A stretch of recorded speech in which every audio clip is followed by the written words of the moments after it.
Sabado nga ngayon mga mare at may pasok pa nga rin ng aking dalaga. So huling araw na pasok nga ito at sila'y merong third quarter exam. Tara at samahan niyo nga po ulit ako sa A Day in a Life ng isang tambay.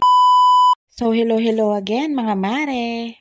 So, Sabado nga ngayon at last day ng pasok ng aking dalaga. So, commonly, ang pasok nga dapat sa school ay Lunes hanggang Biyernes lang. Pero dito sa amin, ang schedule hanggang Saturday. So, ang hirap nga kasing pakainin nitong madam. Kaya nga sinusubuan ko na lang para makadami ng kain. Kapag ka kasi mag-isa lang niyang kumakain, aabutin siya dyan ng anong oras na bago matapos. Maliligo pa kasi siya at igagayak ko pa yung mga gamit niya. So, dapat nga bago siya maligo ay nakakain nga muna siya. So, ayan, nag-aasaran nga kami. Sinasabi ko nga sa kanya na ang tanda-tanda na niya.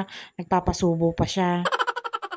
So pagkatapos nga niyang pinakain, pinaliguan ko na nga rin. Ayan, at masayang-masaya nga siya at gagamitin na nga niya ang bagong boots niya. Dahil magmubuka nga daw siyang si Blackpink kapag suot niya nga daw yun. So ako naman mga mare, hanggat kaya ko namang ibigay sa anak ko, binibigay ko naman kung anong hilig niya.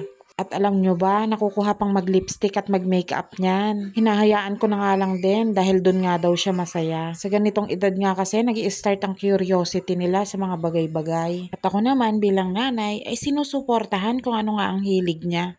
Na-observe ko nga sa kanya, mahilig siya sa fashion. At sobrang hilig niya nga rin sa mga makeup. At alam nyo ba mga mare, sa tuwing uuwi siya dito sa bahay, lagi niya kinukwento ang teacher niya. Ang ganda-ganda raw ni Teacher Chat at ang galing-galing nga daw mag-makeup. So natutuwa naman ako na nakaka-appreciate na siya ng ibang tao. Kapag nga nag-makeup nga ako, ginagaya niya nga rin ako. So dapat nga talaga nagiging conscious tayo sa ating mga kilos, lalo na't sa harap ng ating mga anak. Dahil sa kung ano nga ang nakikita nila sa ating matatanda, ay ginagaya nga nitong mga bata. At kung ano nga yung ugali natin at pagtrato sa kanila, ay naa-adapt nga nila yon at ginagawa nga nila sa iba. At kung ano nga ang ugali ng anak mo sa labas ng pamamahay, ay ang refleksyon nga kung paano mo siya itrato sa loob ng iyong pamilya. In my case naman, napakaswerte ko sa aking anak dahil napakabait nga niyang bata. So dito nga, inaayos ko na nga kung ano ang dadalhin niya sa eskwelahan. So hinahayaan ko nga siyang mag-decide kung anong gusto niyang baon, kung kanin ba o tinapay lang. Minsan nga, nagbabaon siya kapag paborito niya ang ulam. At ngayon nga, gusto niya nga raw magbaon ng pandesal na may palamang mayonnaise at saging. Hindi nga siya mahilig magbaon ng pera mga mare. Basta meron siyang baon na pagkain at tubig, ayos na sa kanya yun. At kung meron naman siyang gustong bilhin na pagkain sa labas, ay nagsasabi siya sa kanyang papa. Pero unti-unti nga, ititrain ko na nga rin siya kung paano mag-handle ng pera. Nagpapaalam na nga siya sa akin dyan at papasok na nga raw siya sa school. At hindi nga yan aalis hanggat hindi ko siya hinahatid na makasakay. Maya-maya nga nakita niya yung mga kalaro niya na nagsiswimming. Dahil birthday nga na Ninang Rona niya, nag-rent sila ng portable pool. Gustuhin niya nga makiligo, kaso hindi pwede at meron nga siyang exam ngayon.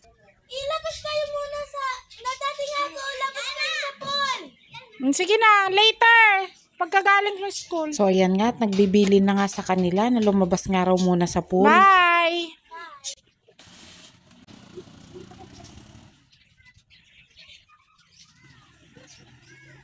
So maya-maya nga pagdating ni Papa, abay may dala ng dalawang halo-halo. Binili niya nga raw ito doon kila Kuya Mac. Yung nagdi-deliver nga ng tubig sa amin. Halagang 30 pesos nga lang yan at napakaraming ang laman. So tignan nyo naman, meron na nga leche plan, meron pang ube. So craving satisfied na naman nga ako ngayon mga mare. Tara, at kainin na nga natin itong aking halo-halo.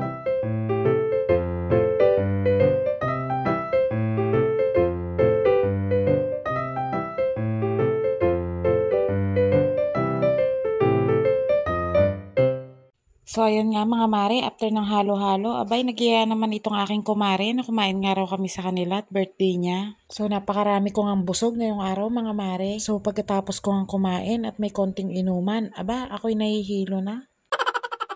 So nagpaalam na nga ako dyan na ako'y uuwi na. Kaya nga lang nasabit na naman ako dito sa sayawan. Nakakaaliw ngang panoorin itong mga batang nagpa-practice ng sayaw. So medyo nag-stay nga lang ako saglit at umuwi na rin ako pagkatapos. That's all for today guys. Thank you for watching. Bye-bye!